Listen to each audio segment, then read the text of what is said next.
नमस्कार साथियों, फोगाट गुरुजी के चैनल पर आपका हार्दिक स्वागत है। मैं अमरालाल कौशिक आपका हार्दिक अभिनंदन करता हूं। ये वीडियो हमारा स्पेशली यूजीसी नेट और जो हरियाणा पीजीटी संस्कृत की वैकेंसीज आई हुई हैं उनके लिए स्पेशली है। इससे पहले हम 50 क्वेश्चंस को कवर कर चुके हैं। इसका पहला भाग हो चुका है। अगर जिस साथी ने उसको नहीं देखा है तो वो प्लेलिस्ट में जाकर उसको देख सकता है। डिस्क्रिप्शन में उसका लिंक आपको मिल जाएगा। उसमें भी हमने पहले 50 क्वेश्चन को कवर किया है और हम हर एक क्वेश्चन को एक्स्ट्रा फैक्ट्स के साथ कवर करते हैं कि जिससे कि हम अगर एक टॉपिक हमारे सामने है कोई भी, जिससे उसके हम 360 डिग्री एंगल से हम उसको देख सके कि कोई भी हमारे सामने एक बुक का नाम आता है उसके हर एक हमें फैक्ट्स समझ में आने चाहिए कि उसका नायक कौन है, नायिका है, उसमें मुख्य रस क्या है, कितने अंक हैं, क्या उसके अंदर वृत्तांत है, कहाँ से लिया गया। मतलब ऐसे हम साथ साथ ही कवर करके चले तो हमारा टॉपिक बहुत ही आसान हो जाते हैं। तो हम एक प्रश्न के साथ में ही बहुत कुछ हम लिंक करके चल सकते हैं। तो पहला प्रश्न है हमारा, शब्दानुशासनस्य कति मुख्यानि प्रयोजनानि। शब्दानुशासन के कितने मुख्य प्रयोजन हैं? चत्वारि, त्रीणि, पंच या षट।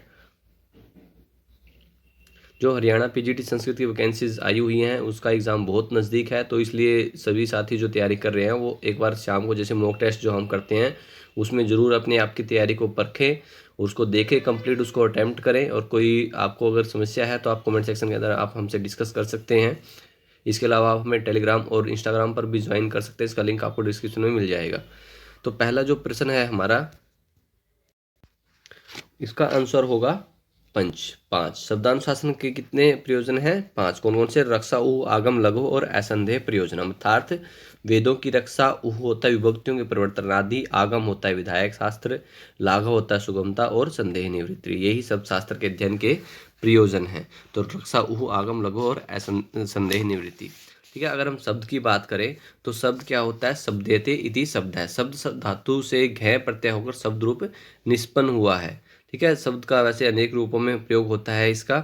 तो यहाँ पर अगर हम व्याकरण की बात करें शब्दानुशासन से, तो व्याकरण क्या था? मुखम व्याकरणम समृतम, यानी कि व्याकरण वेद पुरुष का मुख है। व्याक्रियन्ते व्युत्पाद्यन्ते शब्दा अनेनिति शब्द ज्ञानजनकम व्याकरणम। ठीक है। तो यहाँ पर हमारा सी ऑप्शन सही हो जाएगा, पंच, रक्षा, आगम, लघु और संदेह। अगला प्रश्न है, अभिज्ञान शाकुंतले कति अंका सन्ति। अभिज्ञान शाकुंतल नाटक में कितने अंक हैं? 6, 7, 10 और 8।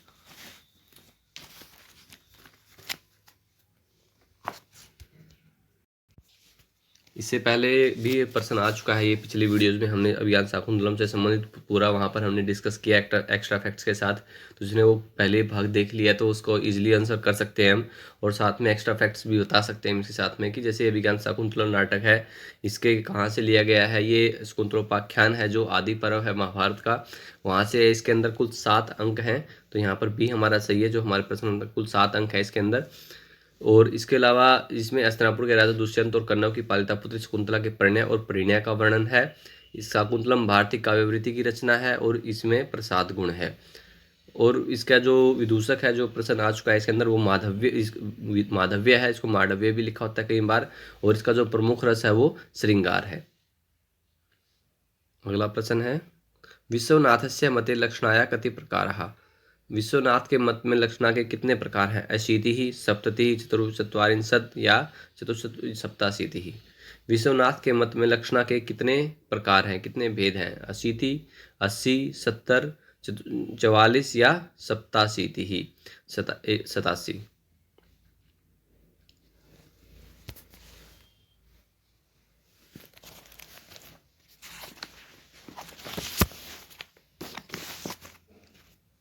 तो विश्वनाथ के मत में लक्षणा के भेद हैं 80। तो यहाँ पर हमारा ए ऑप्शन जो है वो सही होगा, ए।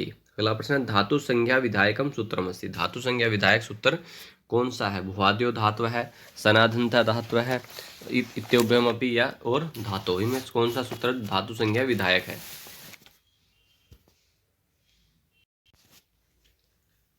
तो यहाँ पर धातु संज्ञा विधायक सूत्र कौन सा होगा? हमें पता है कि जो भुवाद्यो धातु है कि ये भुवादि जो धातु की संज्ञा और सनातन धातु दोनों ही जो धातु संज्ञक सूत्र हैं। तो यहाँ पर हमारा सी ऑप्शन से हो जाएगा कि भुवाद्यो धातु है और सनातनता धातु है, दोनों ही धातु संज्ञा विधायक सूत्र है। तो हमारा सी ऑप्शन जो है वो सही है। अगला प्रश्न है, रसस्यांगिनो धर्मा के अलंकारः गुणः शब्दः या अर्थः। रसस्यांगिनो धर्मा के अलंकारः गुणः शब्दः अर्थः।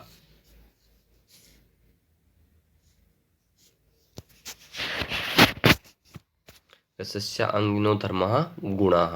तो बी ऑप्शन हमारा सही होगा, रसस्यांगिनो धर्मः गुणाः।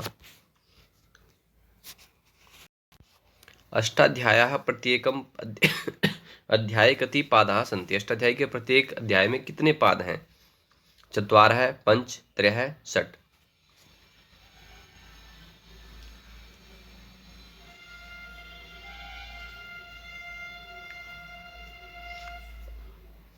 हमें पता है जो अष्टाध्यायी है वो पाणिनि जी की रचना है, ठीक है। और इसके अलावा उसके अंदर कितने हैं, अष्टाध्यायी के अंदर 8 अध्याय हैं, 8 अध्याय हैं। और अगर हम पाद की बात करें एक अध्याय के अंदर, तो एक अध्याय के अंदर वहां पर 4 पाद हैं। तो 8 अध्याय में कुल 4 पाद, तो कुल अष्टाध्यायी के अंदर 32 पाद हैं। और हमारा जो आंसर होगा वो होगा ए, चत्वार है, कि वहां पर एक अध्याय के अंदर कितने पाद हैं, 4 हैं, और कुल 32 पाद हैं, 8 अध्याय हैं।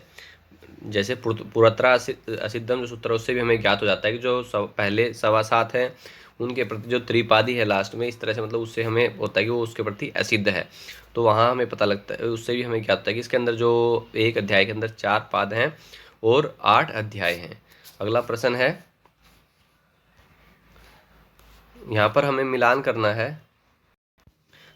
इसमें हमें मिलान करना है Prolog, GSP, SQL, TTS, speech generation synthesis, logic based programming language, server based programming language और डाटा बेस्ड लैंग्वेज। ये हमारा जैसे फर्स्ट पेपर में ज़्यादातर जनरल उसमें पूछा जाता है। नेट की बात करें या हम हरियाणा बीजीटी की बात करें तो उसमें हमारे जनरल पार्ट है जो उसके अंदर पूछे जाते हैं ये प्रश्न।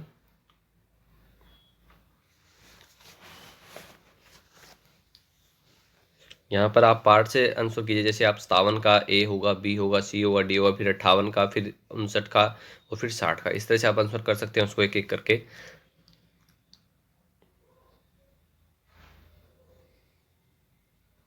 तो यहाँ पर आपको बता दें जो सबसे पहले जो प्रोलॉग है उसमें क्या हुआ, लॉजिक बेस्ड प्रोग्रामिंग लैंग्वेज है। प्रोलॉग क्या है, एक लॉजिक बेस्ड प्रोग्रामिंग लैंग्वेज है। और जीएसपी क्या है, यह सर्वर बेस्ड प्रोग्रामिंग लैंग्वेज। तो यहाँ पर जो प्रोलॉग है वो है लॉजिक बेस्ड और ये है सर्वर बेस्ड प्रोग्रामिंग लैंग्वेज। और एसक्यूएल की अगर हम बात करें तो एसक्यूएल क्या है, वो है डाटाबेस लैंग्वेज प्रोग्रामिंग, ठीक है। और टीटीएस क्या है, स्पीच जनरेशन सिंथेसिस। तो इस तरह से आप इसका स्क्रीनशॉट ले सकते हैं। Prolog logic based programming language, JSP server based programming language, SQL database language और टीटीएस स्पीच जनरेशन सिंथेसिस।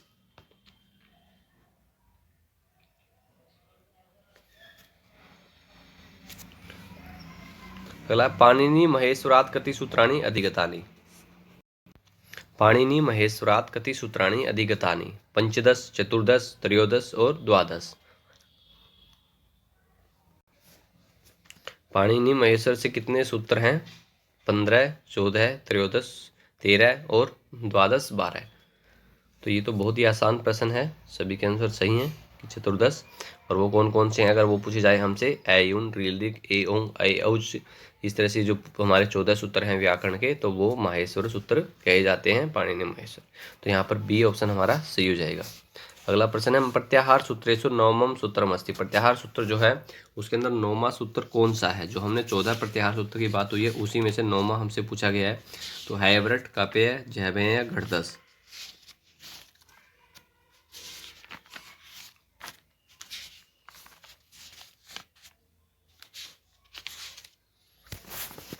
हमसे 9वां पूछा गया है, तो 9वां कौन सा, अगर हम क्रम से देखें, सबसे पहला है ऐयुन, उसके बाद रीलिक, फिर एओंग, फिर ऐऔच, हैवरट, लण, यमगणनम, झैवय, घड़दस, जबगड़दस, खपा चटत चटतव, कपय, सक्सर और हल। तो इनके अंदर 9वां जो है अगर हम गिनती से करें तो वो होता है घड़दस। तो यहाँ पर हमारा डी ऑप्शन जो है वो सही होगा, घड़दस। तो डी ऑप्शन हमारा सही हो जाएगा। अगला प्रश्न है, सारोपालक्षणा कस्य अलङ्कारस्य बीजमस्ति। रूपकस्य, अधिशयोक्तेः, उत्प्रेक्षायाः या विभावनायाः। सारोपालक्षणा कस्य अलङ्कारस्य बीजमस्ति।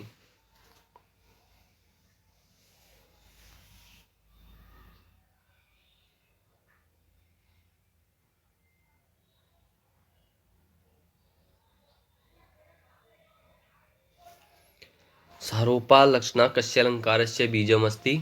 तो वो है रूपकस्य। तो यहाँ पर हमारा ए ऑप्शन सही होगा, रूपकस्य।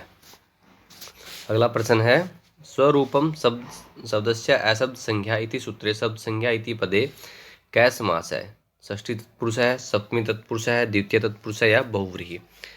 इसके अंदर हमें बताना है कि शब्द संज्ञा के अंदर कौन सा समास है। षष्ठी तत्पुरुष है, सप्तमी तत्पुरुष है, द्वितीय तत्पुरुष है या बहुव्रीहि है? सबसे पहले अगर हम विग्रह कर सकते हैं, हम विग्रह करते हैं, हमें समझ में आ जाएगा कि शब्द संज्ञा क्या होती है। जल्दी, तो वो होती है शब्द की संज्ञा, यानी कि षष्ठी तत्पुरुष है। यहाँ पर ए ऑप्शन जो है वो हमारा सही है, षष्ठी तत्पुरुष। अगला प्रश्न है असिद्धम बहिरंगम अंतरंगे इति किम अस्ति? परिभाषा, सूत्रम, वार्तिकम या भाष्यम?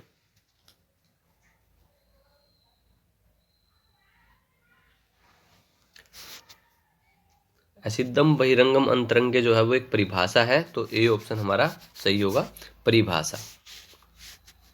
पतंजलि मतानुसारम वेदस्य षडंगेषु कस्य प्राधान्यम? निरुक्तम, छंदसः, शिक्षायाः, व्याकरणस्य? इसके अनुसार हमने जो वेद के 6 अंग हैं उनके बारे में हम पहले चर्चा कर चुके हैं पिछली वीडियो के अंदर। हर एक का कि किसका किस अंग से संबंध है, किसको क्या माना गया है। तो यहाँ पर हमें प्रधान पूछा गया है पतंजलि मत के अनुसार कि वेद के 6 अंगों में से कौन प्रधान है? निरुक्त है, छंद है, शिक्षा है या व्याकरण है?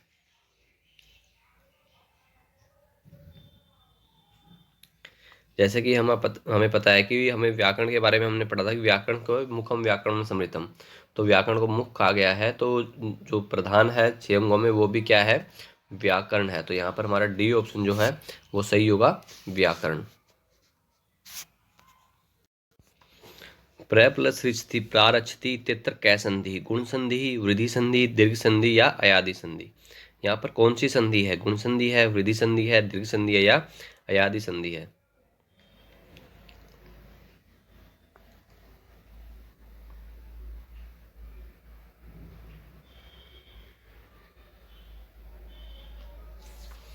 वैसे यहाँ पर अगर हम देखें हमें गुण प्रतीत होता है, लेकिन यहाँ पर क्या है? यहाँ वृद्धि संधि है। यहाँ पर हमारा बी ऑप्शन जो है वो सही है, वृद्धि संधि है। कैसे? उपसर्गात धृति धातु जो सूत्र है उससे अवर्णांत, यानी कि यहाँ ये अवर्णांत है, उससे क्या होता है? उपसर्ग के आगे हर्ष और इकार से प्रारंभ होने पर, ये हर्ष और इकार है, इससे प्रारंभ होने पर होने वाले धातु रूप होने पर ए और आ को री और री को क्या हो जाता है? आर वृद्धि एक आदेश हो जाता है। ये गुण का अपवाद है यहाँ पर, जैसे प्रसृष्टि, प्रारचिति और उपलसृष्टि, उपारस्थि, प्र प्लस ऋणोति प्राणोति और प्रा प्लस ऋणोति प्रार्धनोति। तो इस तरह से यहाँ पर हमारा बी ऑप्शन जो है वो सही हो जाएगा, वृद्धि संधि। अगला प्रश्न, कुमारी शब्द क्या प्रत्यय है? कुमारी शब्द के अंदर कौन सा प्रत्यय है? गीप, गीस, गीन या ऊंग? कुमारी शब्द के अंदर कौन सा प्रत्यय है? गीप, गीस, गीन या ऊंग?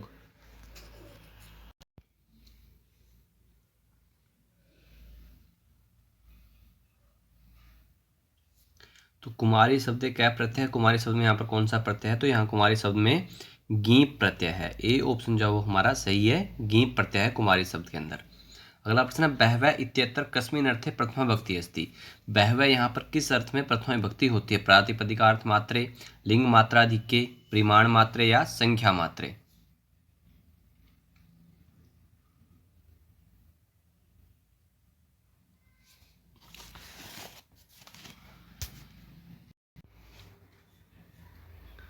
तो यहाँ पर संख्या मात्रे, संख्या मात्रे यहाँ क्या है? यहाँ पर बहवः इत्यत्र कस्मिन् अर्थे प्रथमा विभक्ति अस्ति, संख्या मात्रे। तो यहाँ पर हमारा डी ऑप्शन जो है वो सही होगा। अगला प्रश्न है हिमवत गंगा प्रभवती इत्यत्र हिमवत है इत्यस्य अपादान संज्ञा केन क्रियते? यहाँ पर जो पदान संज्ञा किससे होती है? जनि कर्तु प्रकृति ही, भुवः प्रभव है, ध्रुवम अपाय अपादानम या आख्यातोपयोग? यहाँ किससे होती है? पंचमी विभक्ति से। इसके अंदर हिमवत है गंगा प्रभवती।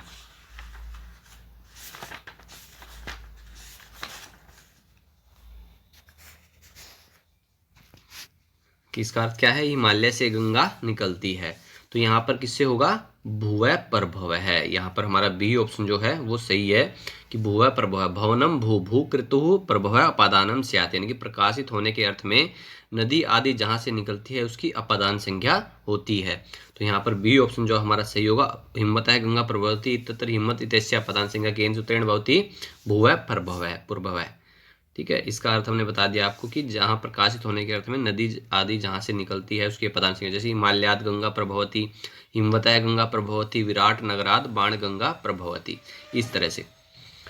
अगला प्रश्न है समुन्नयन भूतिम अनार्य संगम द्वारम विरोधो अपि समय महात्मा भी इत्युक्ति कुत्र प्राप्यते। ये उक्ति कहाँ पर है, भृगुवंशे, किरातार्जुनीय, मेघदूते या पंचतंत्रे।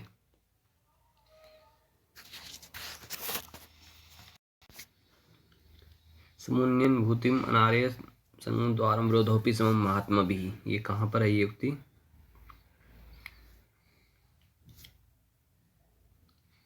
तो ये उक्ति है किरातार्जुनीयम के अंदर। तो यहाँ पर बी ऑप्शन जो है हमारा सही है। अगर किरातार्जुनीयम की हम बात करें तो किरातार्जुनीयम भारवी जी की रचना है और भारवी जी का जो मूल नाम है वो दामोदर था। इनके पिताजी का नाम जो है वो नारायण स्वामी था।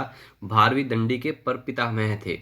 भारवी चालुक्य वंश के राजा विष्णुवर्धन के सभा पंडित थे। कई बार हमसे पूछा था कि इसके सभा पंडित किसके थे, चालुक्य वंश के राजा विष्णुवर्धन के सभा पंडित थे। और इनकी जो रचना है किरातार्जुनीयम, ये बृहत्तरी का एक ग्रंथ है जिसको हमने किसन से याद किया हुआ है, किरातार्जुनीयम, शिशुपालवध और नैषध। तो यहाँ हमने सर्ग भी ऐसे याद किए थे हमने कि सैन है 18, 20 और 22। तो यहाँ पर किरातार्जुनीयम में कितने सर्ग हैं, 18 सर्ग हैं और इसके नायक जो है वो अर्जुन है। इसका जो कथानक है वो महाभारत के वन पर्व पर आधारित है।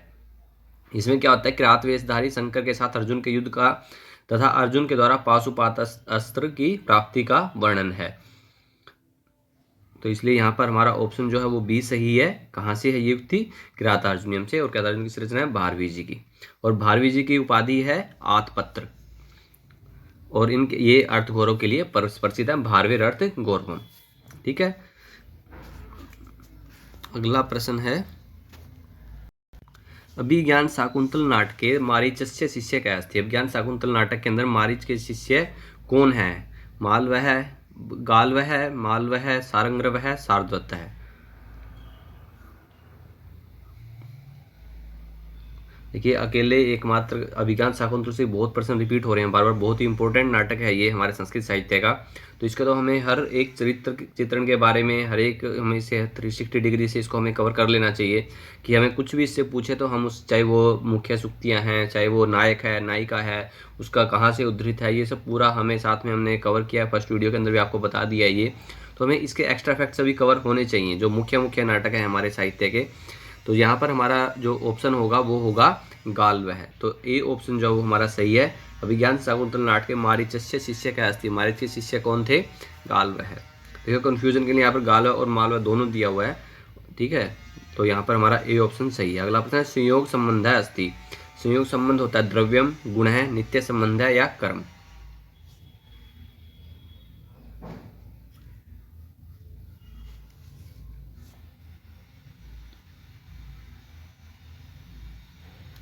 संयोग संबंध है किसका होता है, गुण है। तो यहाँ पर हमारा बी ऑप्शन जो है वो सही होगा, संयोग संबंध अस्ति गुण है। अगला प्रश्न है ब्रह्म सत्यम जगन मिथ्या जीवो ब्रह्मैव नापरः इत्युक्ति कस्य आचार्यस्य अस्ति। ये उक्ति किस आचार्य की है, शंकराचार्यस्य, अभिनव गुप्तस्य, माधवाचार्यस्य या मध्वाचार्यस्य। ये बहुत ही प्रमुख सूक्ति है हमारे संस्कृत साहित्य की। तो ब्रह्मम सत्यम जगन मिथ्या जीवो ब्रह्मैव नापरः, तो ये किसकी है, शंकराचार्य जी की है, अभिनव गुप्त की है, माधवाचार्य या मध्वाचार्य।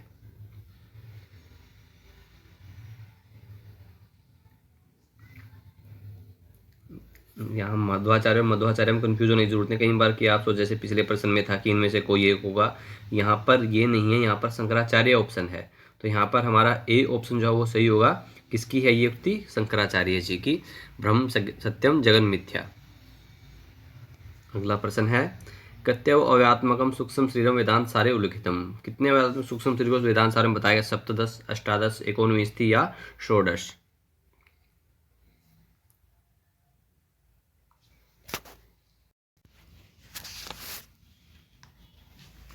वेदांत सार के अंदर जो सूक्ष्म है उसमें कितना उल्लिखित, कितने प्रकार के उल्लिखित किए हैं। सबसे पहले हमें वेदांत सार किसकी रचना है, सदानंद जी की।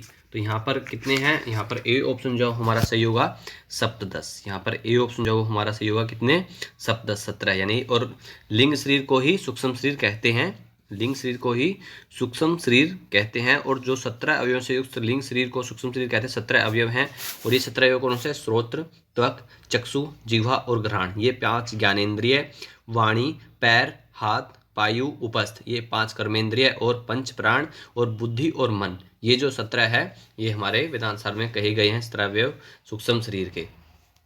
तो यहाँ पर हमारा ए ऑप्शन जो है वो सही है। अगला प्रश्न है, यहाँ पर ये हमें मिलान करना है इन चारों का। तो प्रश्न नंबर 76, 77, 78 और 79। तो एक एक करके आप उसका आंसर लिखें, जैसे 76 का, फिर 77, फिर 78 और फिर 79।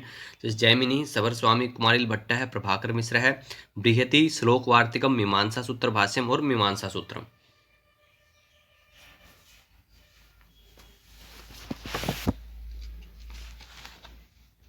सही मिलान करना है हमने इन सभी का।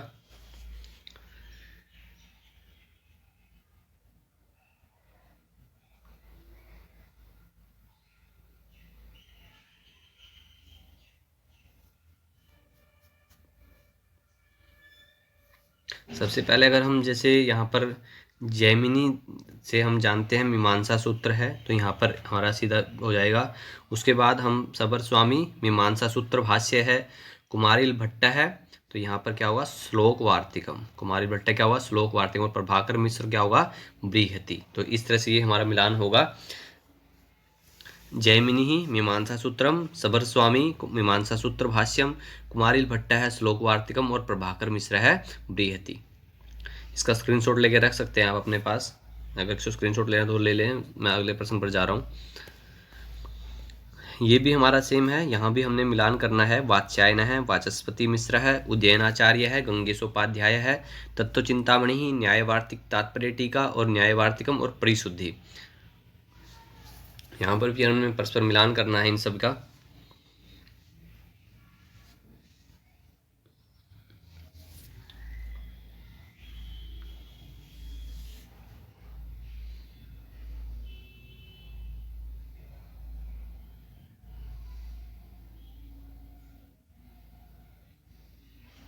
तो वात्स्यायन, तो यहाँ पर किसी नाम होगा न्यायवार्तिकम, ठीक है। उसके बाद क्या होगा, वाचस्पति मिश्र है न्यायवार्तिक टीका। और उसके बाद उदयनाचार्य है परिशुद्धि और गंगेशोपाध्याय है तत्व चिंतामणि। इस तरह से ये हमारा मिलान होगा। वात्स्यायन न्यायवार्तिकम, वाचस्पति मिश्र है न्यायवार्तिक तात्पर्य टीका, उदयनाचार्य है परिशुद्धि और गंगेशोपाध्याय है तत्व चिंतामणि।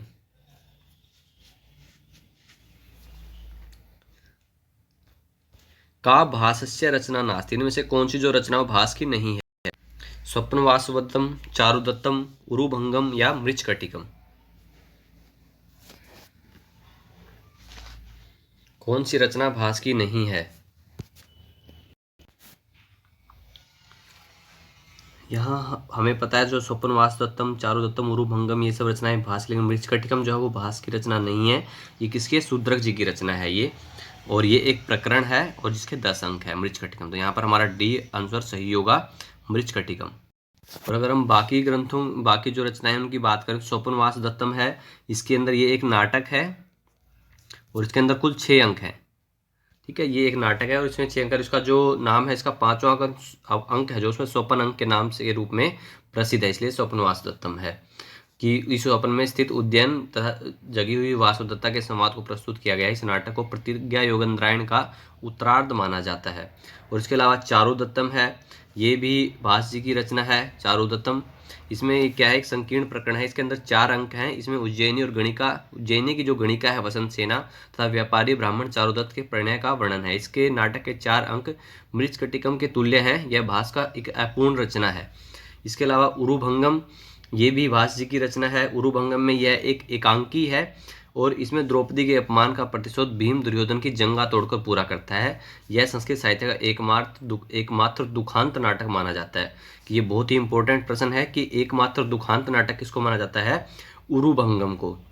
तो यहाँ पर हमारा जो ऑप्शन था वो तो हमारा आंसर डी था, लेकिन बाकी सब मैंने आपको कवर करके बता दिए कि एक बहुत इंपॉर्टेंट प्रश्न ये भी है कि उरुभंगम जो है वो एकमात्र दुखांत नाटक होता है, क्योंकि इसमें अंत में जो है दुर्योधन को भीम जो है मार देता है, तो इसलिए इसका अंत जो है वो दुखांत होता है। तो यहाँ पर हमारा जो आंसर था वो डी था। बाकी आपको मैंने एक्स्ट्रा फैक्ट्स के लिए कवर कर दिए हैं सभी, तो यहाँ पर डी मार्क कर लें अपना आंसर। अगला प्रश्न है अस्तो मा सद्गम्य इति मंत्र कस्याम उपनिषदि प्राप्यते। ये जो मंत्र है किस उपनिषद में प्राप्त होता है? अस्तो मा सद्गम्य बृहदारण्यकोपनिषदि, मुंडकोपनिषदि, छांदोग्योपनिषदि और ईशावास्योपनिषदि।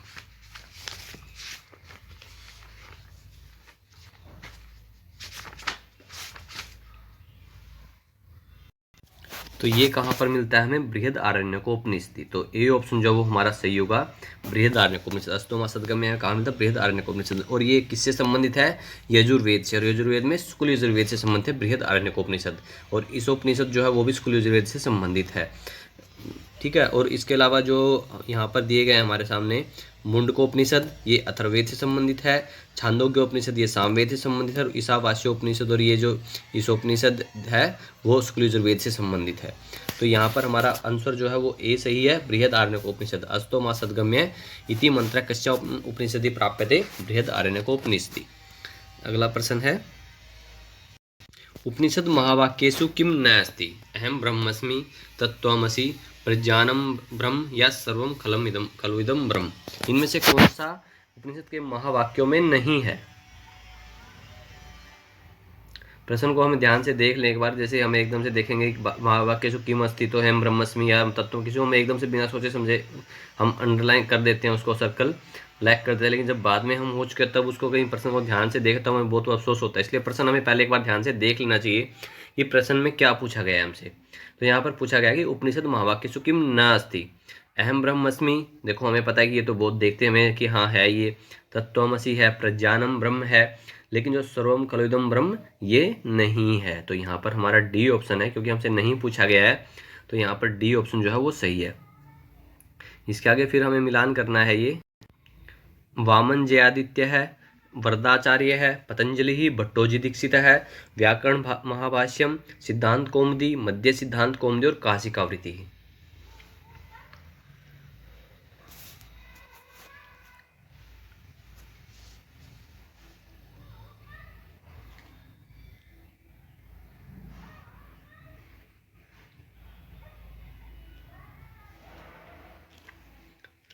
उचित एक एक करके आंसर करें। 87, फिर 88, फिर 89 और फिर 90।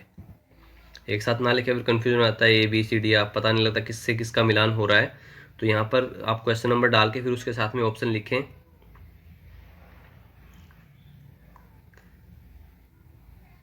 तो यहाँ पर वामन, चलो अभी हम दिखते हैं, वामन जयादित्य जो है वो काशिकावृत्ति, तो यहाँ पर डी होगा। वरदाचार्य है तो यहाँ पर मध्य सिद्धांत कौमुदी, पतंजलि व्याकरण महाभाष्य जो है, और भट्टोजी दीक्षित सिद्धांत कौमुदी। तो ये हमारा सही होगा। वामन जयादित्य है काशिकावृत्ति ही, वरदाचार्य है मध्य सिद्धांत कौमुदी, पतंजलि व्याकरण महाभाष्यम और भट्टोजी दीक्षित है सिद्धांत कौमुदी। इसका स्क्रीनशॉट ले सकते हैं आप, क्योंकि एक प्रश्न के अंदर इसमें 4 कवर होते हैं और चारों ही बहुत मोस्ट इंपॉर्टेंट होते हैं। अगला प्रश्न है वाक्यम रसात्मकम काव्यम इति काव्य लक्षण कस्मिन् साहित्य शास्त्रे प्राप्यते। ये कहाँ पर प्राप्त होता है? काव्यादर्श है, काव्य प्रकाश है, साहित्य दर्पण है या चंद्रालोक है?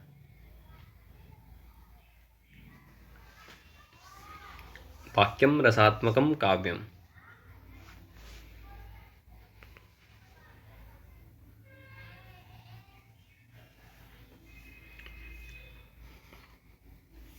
ये कहाँ पर प्राप्त होता है?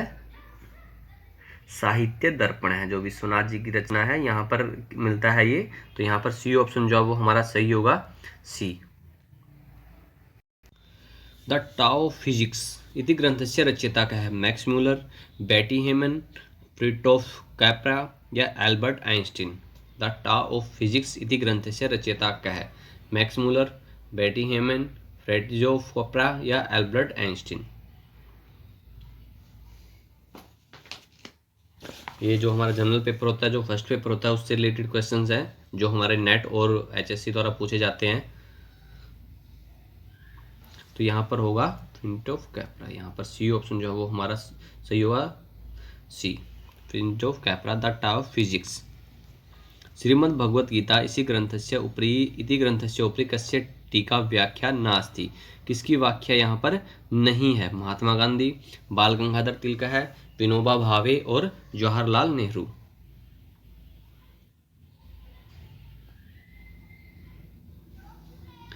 इसमें ये तो आप जानते हैं किस किस की टीकाएं हैं और किसकी नहीं है, लेकिन मैं फिर भी आपके लिए एक प्रश्न है यहाँ पर कि आप बताएंगे कि किसने वहाँ पर किसके वृत्तांत पर, जैसे किसने सांख्य पर, किसने ज्ञान पर, किसने कर्म पर कौन सी टीका लिखी है, तो उसके बारे में आप एक्स्ट्रा फैक्ट्स के साथ वहाँ पर बताएं, आंसर करें, उसको स्टडी करें, वहाँ पर देखें, ढूंढें।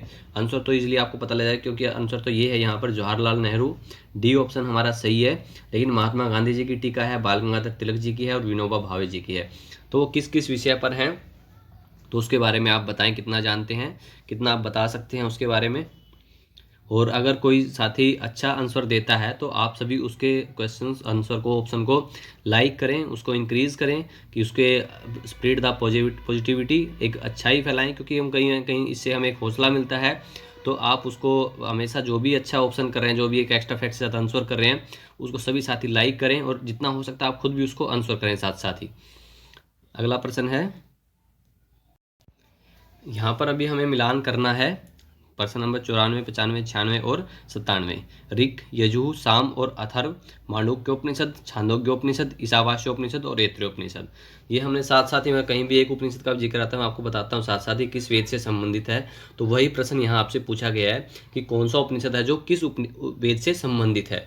वही हमने हर बार, मैं तभी कहता हूँ आपकी जो वीडियोज़ आपके लिए हमने लाइव टेस्ट वगैरह कवर किए हुए हैं, एक बार उनको देखें। 14 से 15 घंटे का सिलेबस है वो, उसको अच्छे से कवर करें सभी को। उसमें आपके मैक्सिमम, मैं ये कहता हूँ 70 to 75% आपका सिलेबस कवर अप हो जाएगा। बाकी आप कंटिन्यूटी में जो वीडियोज़ हैं, जो एक हमारा मेन है, उसको हम करते रहें साथ साथ, तो हम इजीली उसको मेंटेन कर सकते हैं। तो यहाँ पर हम देखेंगे सबसे पहले हमारा जो ऋक है उसका क्या होगा, यहाँ पर ऐत्रेयोपनिषद। यहाँ पर हमारा डी ऑप्शन होगा, ऋक, ऐत्रेयोपनिषद। तो यहाँ पर हमारा डी होगा इसके साथ मिलान में। और उसके बाद यजुः, यजुर से ईशावास्योपनिषद। साम, साम से क्या होगा, छांदोग्योपनिषद। और अथर्व से मांडूक्योपनिषद। यहाँ से कर लीजिए मांडूक्योपनिषद, कंफ्यूजन ना हो। तो यहाँ पर ये होगा हमारा ऋक, ऐत्रेयोपनिषद, यजुः, ईशावास्योपनिषद, साम, छांदोग्योपनिषद और अथर्व मांडूक्योपनिषद।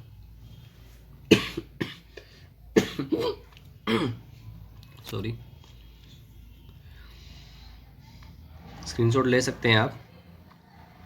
अगला प्रश्न है, गोपथ ब्राह्मण इति ग्रंथ कया वेद संहिता संबंध है।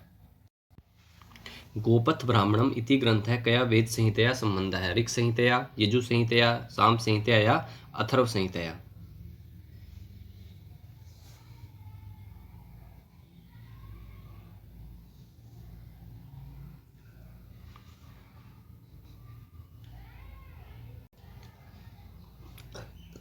गोपथ ब्राह्मण जो है वो अथर्ववेद का एकमात्र ब्राह्मण है। तो यहाँ पर हमारा डी ऑप्शन जो है वो सही होगा, डी। गोपथ ब्राह्मण इति ग्रंथ कया वेद संहितया संबंध है, अथर्व संहितया। तो डी सही हो जाएगा हमारा। लीलावती इति गणित ग्रंथस्य कः रचयिता। जो लीलावती गणित ग्रंथ है उसके रचयिता कौन है? आर्यभट्ट है, भास्कराचार्य है, कमलाकर भट्ट है या ब्रह्मगुप्त है।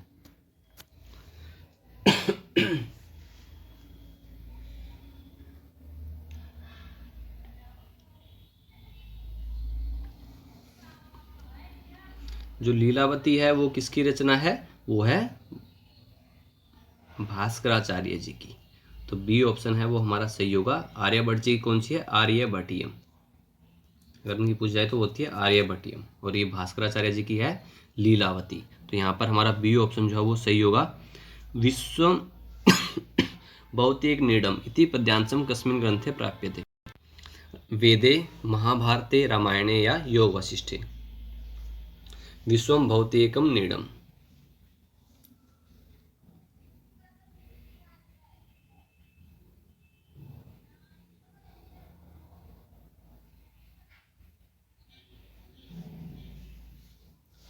और आपको ये वीडियो कैसी लगी, इससे पहले आपने अगर जिस साथी ने फर्स्ट पार्ट नहीं देखा है इसका, जो स्पेशली हरियाणा पीजीटी को टारगेट करके बनाई जा रही हैं, नेट के लिए भी वीडियोस बहुत इंपॉर्टेंट होने वाली हैं, तो इसको आपको कैसा लग रहा है, कैसे आपको मटेरियल है, तो आप अपना फीडबैक दें। जो इस वीडियो को लाइक करें, चैनल को सब्सक्राइब कर लें और वीडियो को अपने जो भी आपके स्टडी रिलेटेड ग्रुप हैं उसमें शेयर करें।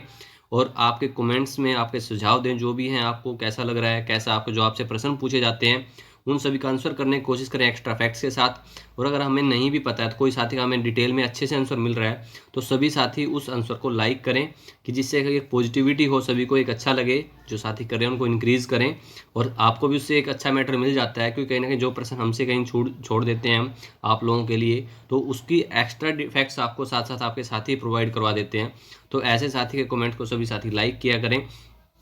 और यहाँ पर हमारा ऑप्शन होगा वेदे, ये ऑप्शन हमारा सही हो जाएगा वेदे। तो और इसके अलावा आप हमें टेलीग्राम और इंस्टाग्राम पर फॉलो कर सकते हैं, लिंक आपको डिस्क्रिप्शन में मिल जाएगा। तो सभी साथियों का धन्यवाद। घर पर रहें, स्वस्थ रहें, सुरक्षित रहें।